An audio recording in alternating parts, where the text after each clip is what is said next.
Do'stlar, yangi reels yukladim. Qayerga ketishimni aytib o'tdim. Xudo xolisa safarga otlanyapman. Keyingi hafta safarga chiqaman. Xuddi shu bir haftadan so'ng 4 ta davlat bo'ladi.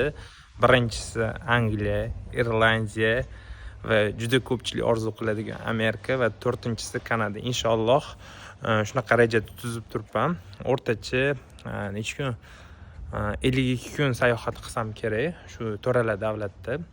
Va hozir kunda shaxsan shu blogimni 7,5 mingta odam kuzatar ekan.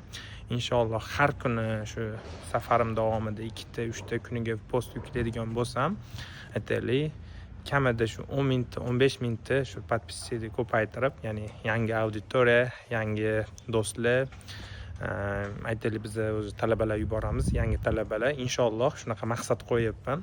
O'rtacha shu 15 mingta, 20 mingta nima deb o'ylaysizlar? Shu natijani shu 1,5 oy davomida qila olamanmi? Inshaalloh qo'llab-quvvatlab tursanglar, aktivlarning sonini ko'paytirsanglar, inshaalloh shu natijaga erishamiz. Rahmat katta.